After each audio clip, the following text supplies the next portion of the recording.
Bojiš se da sreću neću naći, vjeruj, za nju ne treba mi vrać. Otvoreni dlan, vedre misli svaki dan, doveše je, takav je moj plan.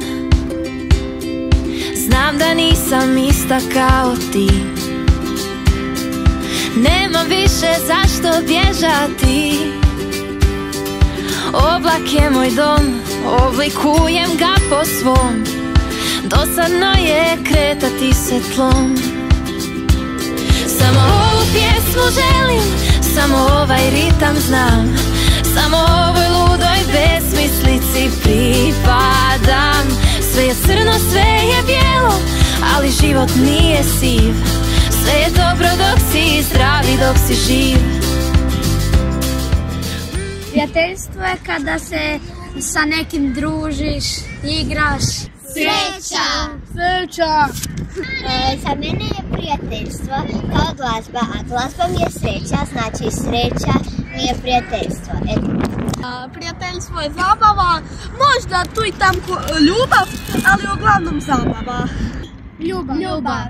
Dobrota prema prijateljima, dijeljenje s prijateljima i tako. Neki dva prijatelja jako vole i poštuju. Prijateljstvo je ljubav sa prijateljima i kad dijelimo i svi se zajedno slažemo. Onaj koji se igra s tobom, koji ti sve posuđuje, koji je dobar i nije zločin. Pošten, dobar. Kad nemaš nešto, on ti to da. Uvijek je tu za tebe, ne ono samo kad vidi u svoju korist, nego uvijek kad ti treba pomoć. Kad ti pomogne i kad si tužan, on će te uvijek utješiti. I oni su uvijek tu za tebe da ti pomognu, utješe. Dobri prema tebi i nikad te neću prevariti. Iskren. Pošten. Dobar. Za mene pošten. Za mene ljubazan.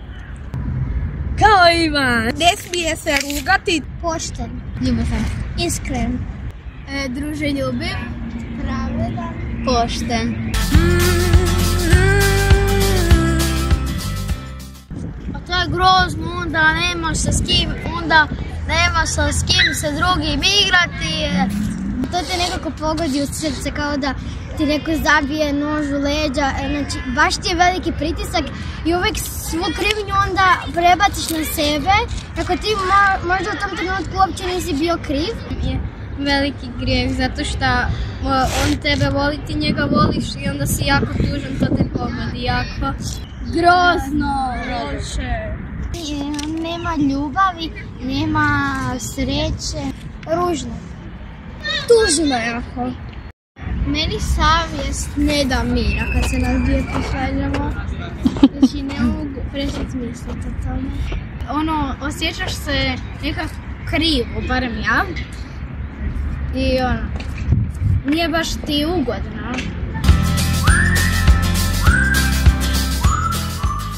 Dobro da kad se pomirite možete se zajedno igrati, možete se družiti. Mislim da bi se svako trebao pomiriti s prijateljem, jer je to velika sreća. Čim znaš da je sve u redu između tebe i tvog prijatelja, ono će ti biti bolje i lakše. Ono ti je lakše i zato što onda osjećaš da ste opet zajedno i onda se nastavite igrati. Pomiriti se sa prijateljem je takva sreća i to god da si dobio neki ogroman, veliki poklon. Super! Pa jako lijepo i olakšaš si život. Dan si olakšaš. Lijepo, slobodan si, više se ne moraš svađati. Lijepo! Lijepo je i puno bolje da izbaciš to što je ružno, da postane bolje.